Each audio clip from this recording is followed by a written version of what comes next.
Olá, queridos alunos, alunas, dando continuidade, concluindo nossos estudos a respeito da história do Brasil, mais especificamente essa história mais contemporânea, mais próxima da nossa atualidade, né? Nós iniciamos na videoaula anterior o processo de reabertura política após a ditadura militar, né? Em outras palavras, o processo de redemocratização, e aí nós vimos os governos que vai dar continuidade, né? O governo de Sarney, o governo Collor, o governo de Itamar Franco, de FHC. E nesta videoaula, né, nós vamos aprofundar a respeito da história política do Brasil do século XXI, né?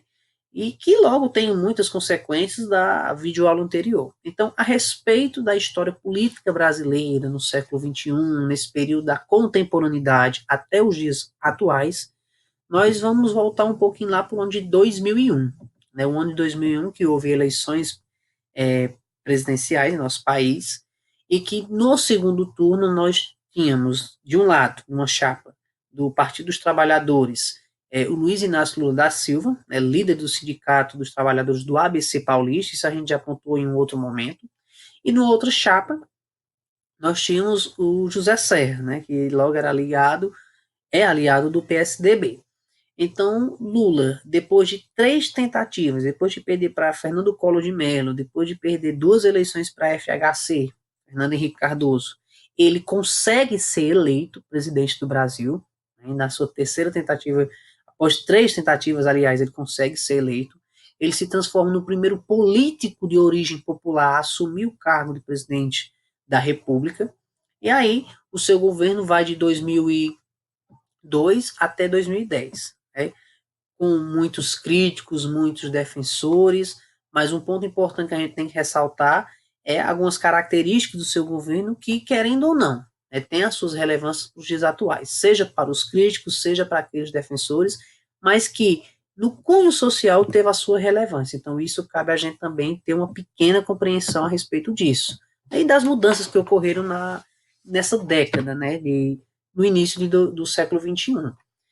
Então, o primeiro ponto do governo Lula, de 2002 a 2010, período de 8 anos, que cabe a gente ressaltar inicialmente aqui, é a busca incessante, não somente dele, não somente dos governos anteriores, mas até mesmo dos governos que vai dar continuidade após o ano de 2010. É a busca incessante em controlar a inflação, né? Em outras palavras, fazer com que a economia progrida, fazer com que os impostos não sejam tão alarmantes para o contexto social. Então, Lula, no seu período de 8 anos, ele consegue, né, ter um controle a respeito da inflação. O produto interno bruto no governo Lula vai ser um período em que vai ter um grande crescimento das exportações. O Brasil vai mais exportar do que importar o seu país, então é um ponto muito relevante que vai contribuir para o contexto da economia brasileira. A gente vai ver também que a questão do desemprego, né, que era um grande problema desde o processo da redemocratização até os dias atuais, mas que neste período, no mandato Lula, houve uma redução, né, o número de pessoas com carteira assinada teve um crescimento, então é um ponto relevante que a gente cabe ressaltar aqui. Uma outra questão importante foram as políticas sociais, as políticas públicas de cunho social implantadas no governo Lula, e no governo seguinte, que a gente vai pontuar também, que entre as políticas sociais o Bolsa Escola, né, que passou a ter inúmeras outras denominações, hoje a gente conhece como Bolsa Família, né, já tem até um projeto para haver uma nova denominação, mas essas políticas sociais, as políticas públicas, a questão do desemprego, o crescimento de exportações, tinham como finalidade, principalmente as políticas sociais, amenizar a questão da desigualdade social no país, né, que de todos os preconceitos que a gente caberia citar aqui, a questão da renda, sem dúvida, é uma das maiores discriminações que acontece em nosso país.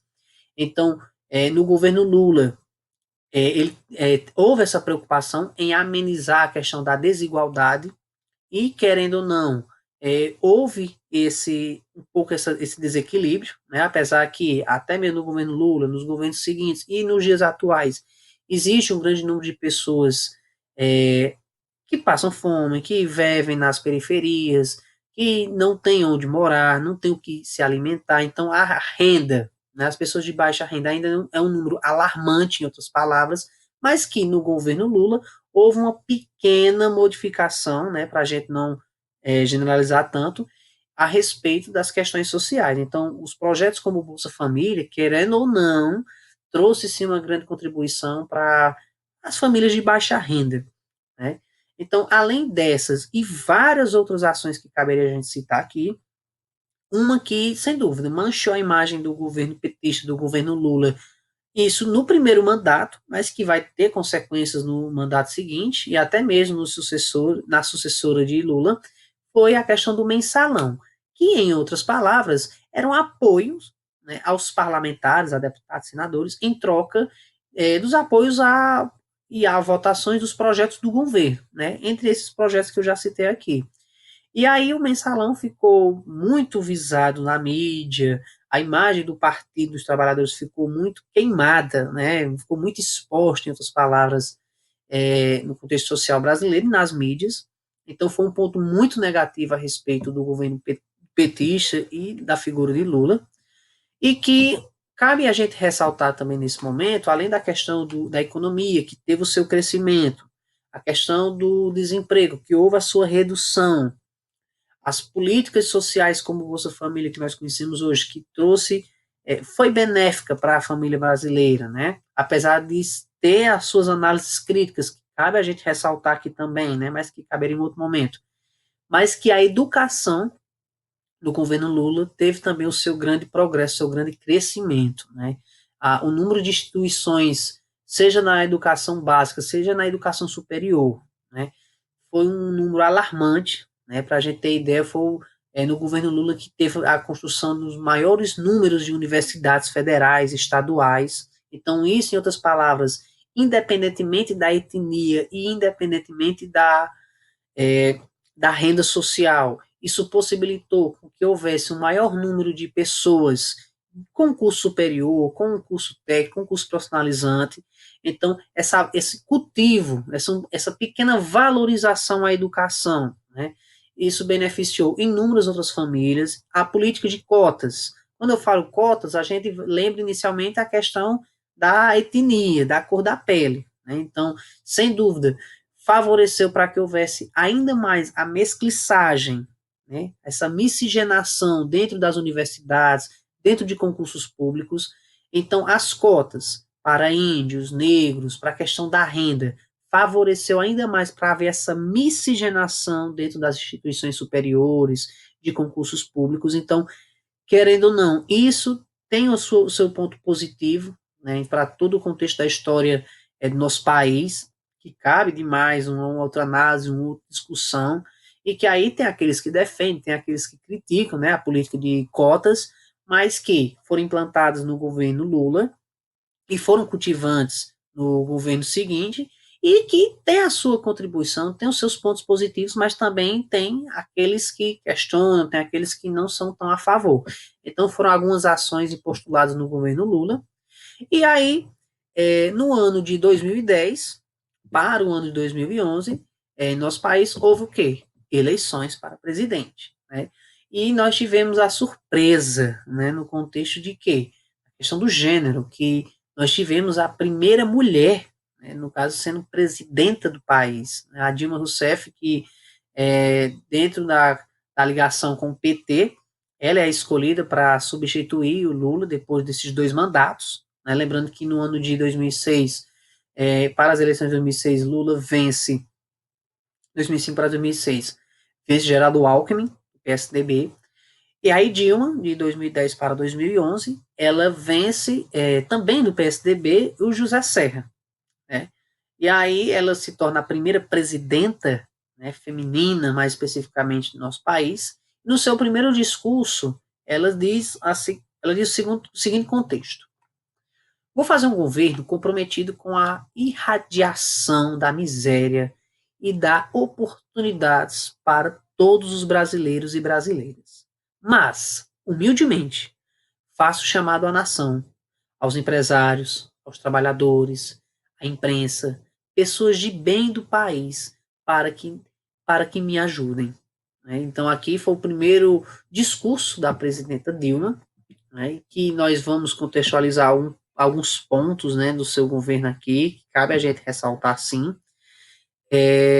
Na verdade, o governo da Dilma, ela vai dar continuidade a todas as ações, a todos os projetos políticos, a todas as implantações do governo Lula.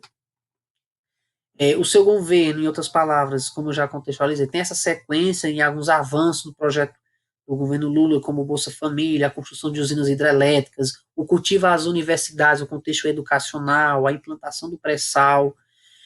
E no seu governo, né, principalmente após as eleições do seu segundo mandato, nós vamos ver que ela vai sofrer forte oposição ao seu governo e ao seu partido, né, por conta de inúmeros escândalos, entre eles o da Petrobras, a questão da crise econômica, que também vai ser um dos grandes marcos que vai interferir e que vai ser de alvo de inúmeras críticas no seu segundo mandato, né? O rombo da Petrobras, os escândalos da Petrobras, do mensalão, também vão fazer partes da vida do governo da Dilma, né, tanto do primeiro como do segundo mandato. Lembrando que o segundo mandato ela vence o Aécio Neves, também candidato do PSDB.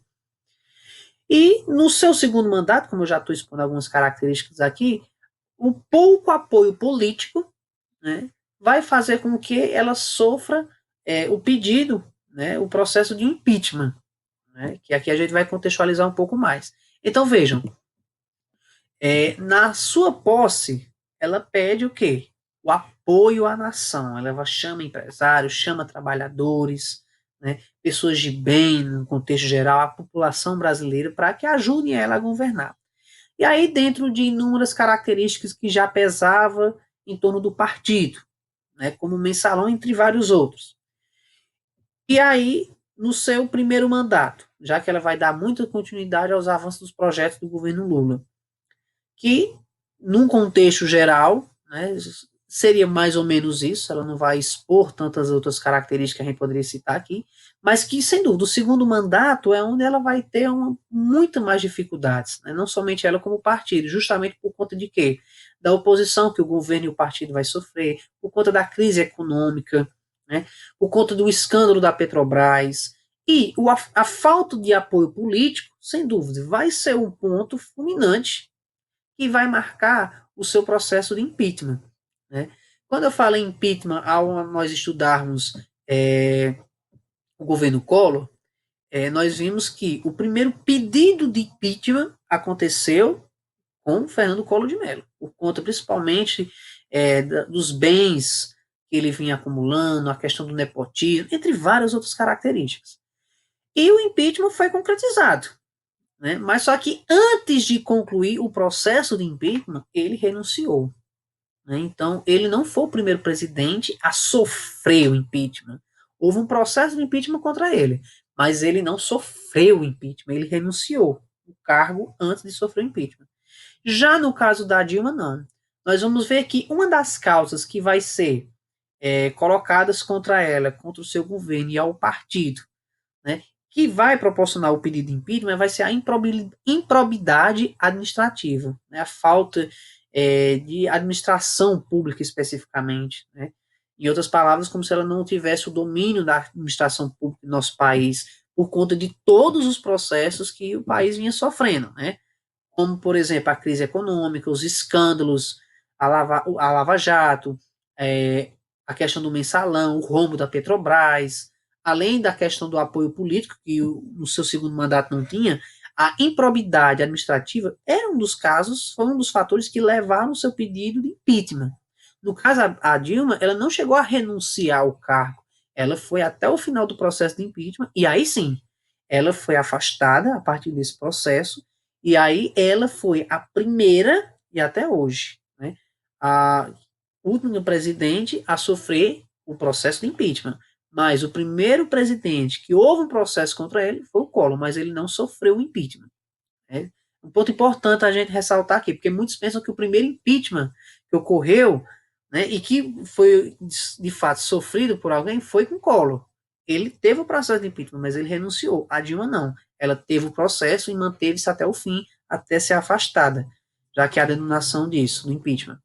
Então, a corrupção na Petrobras, a questão da Lava Jato, e a fiscalização da Polícia Federal foram outros pontos importantes que levaram a esse processo de improbidade administrativa e tudo que o partido já vinha sofrendo em si, né? E aí o processo, aliás, desculpa, do impeachment da Dilma inicia-se em dezembro de 2015 e conclui-se em 31 de agosto de 2016. Então esse é o período que marca o processo do impeachment dela. O seu mandato, que seria de 2010 até 2018, né, ele vai até 2016, e aí, com o pedido de impeachment, quem assume o cargo? Né, o seu vice, né, o Michel Temer, que na época fazia parte do PMDB, hoje conhecido como MDB. E aí, para a gente não estender tanto, nós vamos ver que no governo Temer, sem dúvida, uma das grandes marcas vai ser as reformas de cunho social. Quando eu falo as reformas de cunho social, é importante a gente citar aqui a questão da reforma da Previdência, né, a questão dos aposentados, que, sem dúvida, já expondo aqui uma questão, até uma análise crítica para os trabalhadores, né, principalmente agricultores de baixa renda, por exemplo. É uma reforma um pouco negativa, né, não vai trazer tantos benefícios, mas que para os cofres públicos, sem dúvida, a reforma da Previdência com o envelhecimento da população, que cabe também em um outro momento, uma discussão a gente retratar isso, ela é benéfica. Né? Então, para os cofres públicos, para uma visão conservadorista, a reforma é muito benéfica. Mas, para o contexto social, principalmente mais humilde, ela não é tão vantajosa assim. Reformas de cunho na questão indígena, reformas nas questões ambientalistas, foram algumas das ações ocorridas num período curto do governo Temer, né? Menos de 2 anos, se a gente for colocar na balança. E um outro ponto que cabe a gente ressaltar aqui, lembrando que o governo Temer vai de agosto de 2016, né, no final de agosto, início de setembro, até 31 de dezembro de 2018, ele teve a menor aprovação popular de toda a história política brasileira. Então, são alguns índices, são algumas características importantes a respeito do governo do Michel Temer.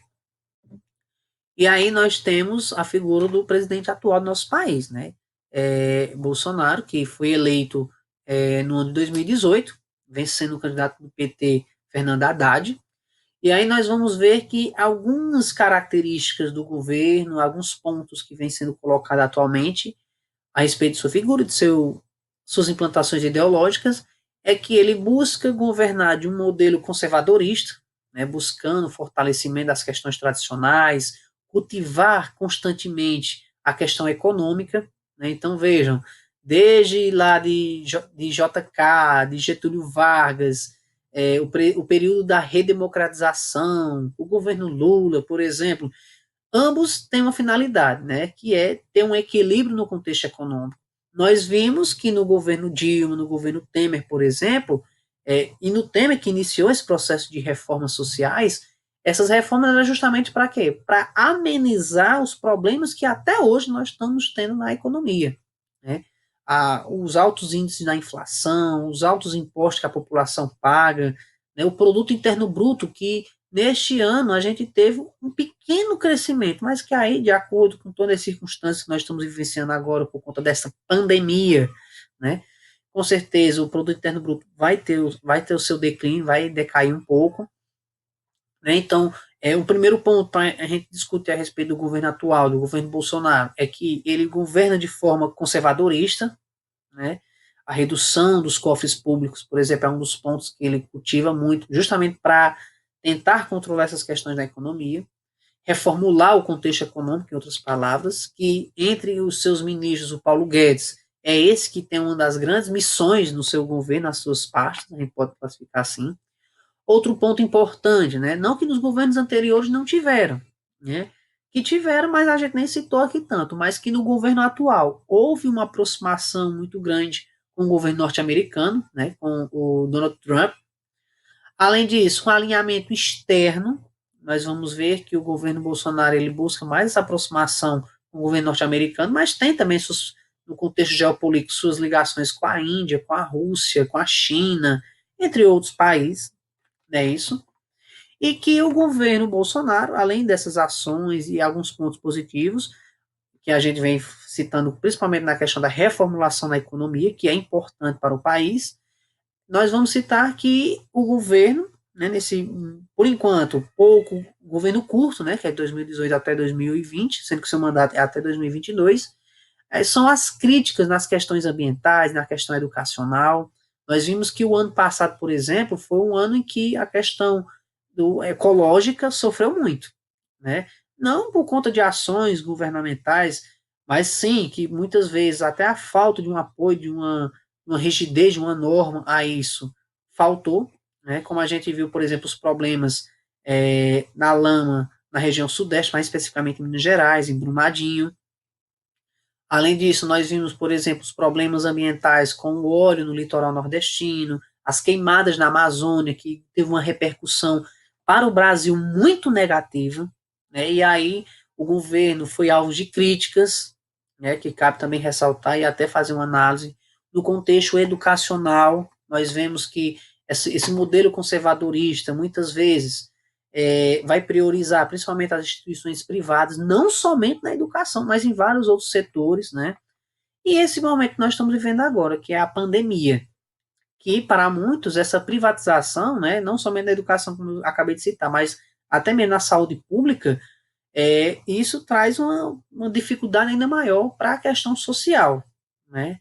Então, esse cenário que nós vivemos atualmente da pandemia, o governo atual, a partir de alguns posicionamentos, né, foi alvo de críticas, e aí é o que nós temos atualmente, né?